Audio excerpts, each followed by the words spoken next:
to Strutting with the Arts with Neddy and Ann. And Dr. Herron Gaston. who will be our guest today on Strutting with the Arts. Thank you, Doctor. Glad to be here. You look so young to be a doctor. I was expecting gray hair, professor's glasses, and old man holding a glass, Right. walking with a stick, but you're here. I'm here. Tell us what you do. So I am the senior pastor of the Summerfield United Methodist Church here in Bridgeport, Connecticut. It is one of the older parishes in the city of Bridgeport. We are 151 years old, and so I am at the helm of leadership here and just blessed and fortunate to pastor one of the best churches on this side of heaven. I'm supposed to ask a question. Yeah. Okay, will you tell us a little bit about the work you're going to be doing in the city of Bridgeport? So essentially, I've been involved as a community organizer in the city of Bridgeport when I showed up here 5 years ago to take on the helm of leadership of Summerfield United Methodist Church. And some of the things that we really focus on is, food insecurity in our city. There are a number of folks who are homeless or have a food shortage in their homes. And so we feed over 65,000 members of this community a year that are from the city of Bridgeport. Where our church is located here in the city is one of the poorest sides of town. And so strategically, when I came here, we revamped our efforts to feed more people. And so we've been doing that, which is a clarion call for us, Matthew 25. When I was in prison, you visited me. When I was hungry, you gave me food. When I was thirsty, you gave me drink. And so we stand on that pillar with respect to the kind of ministries that we offer here. And to speak tangentially to that, we also have a prison ministry as well that we focus on in the city for those folks who are returning home and are returning citizens, helping them to reintegrate back into society and to also find ways in which they can help to repair their lives. And so what we see is the resurrection happening here at our church, but also revival happening with people who backs have been against the wall and have been institutionalized, and plugging them into social programs so they can redeem themselves and their families from poverty.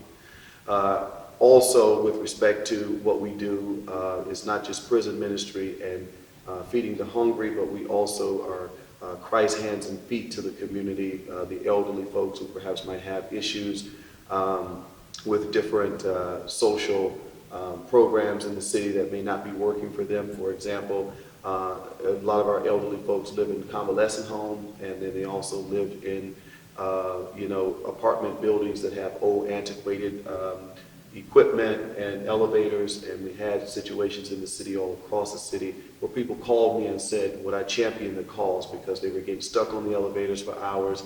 Some couldn't get to the doctors, to their appointments. And unfortunately, though the evidence did not prove this to be the case, at least we had 2 deaths as a result of someone complaining about not being on the elevator. So that's what we do here. We're the voice for those who are marginalized, those who are looking for hope. Speaking of the voice of the community, you talk about going into the prison. Mm-hmm. One of the things that I really enjoyed when I was in the music ministry was going into the prison. Right. And the thing that was interesting about that is the musicality within the prison. Mm-hmm. Everything I see or I do has some musicality to it. Mm-hmm. And when I went in, one of the things that was interesting was how these cats were now focused. Mm-hmm.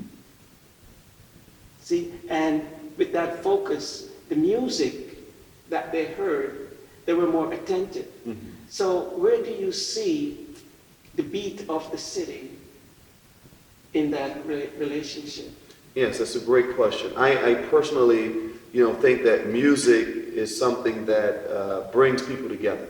It is something that I think that inspires hope, inspires transformation within a person. Because when you hear music, You know, even if you're a person that considered to be the frozen chosen, you're going to get up, you're going to move. The vibrations and energy in you are going to be infectious because the people around you are going to be tapping their feet or they're going to be making some form of dance.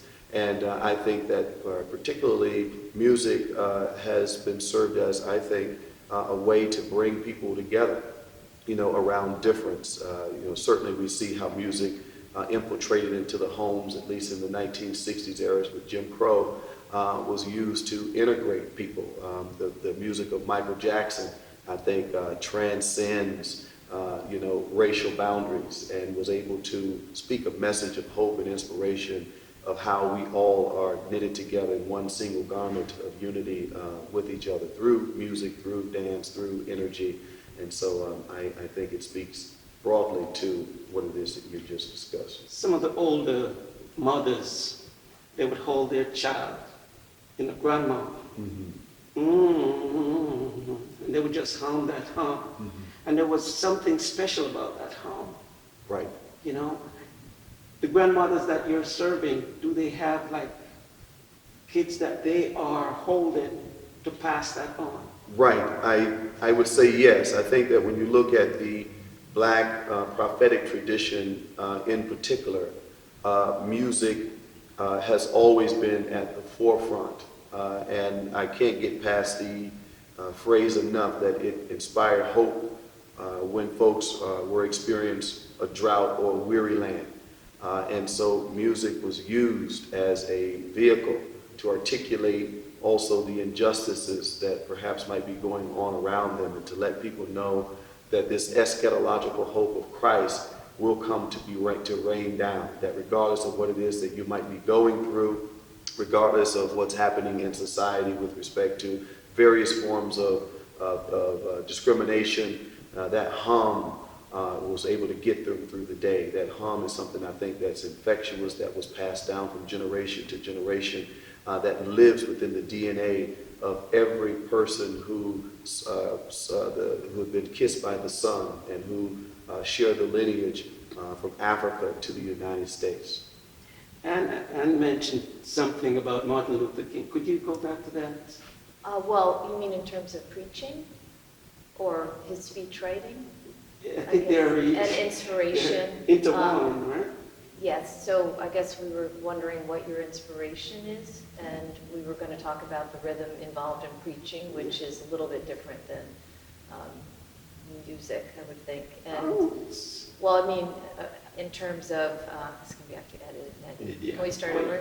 Mm-hmm. Okay, so you just gave me an introduction about Martin Luther King. Right. Okay, so may I ask who inspires you when you're working on your sermons?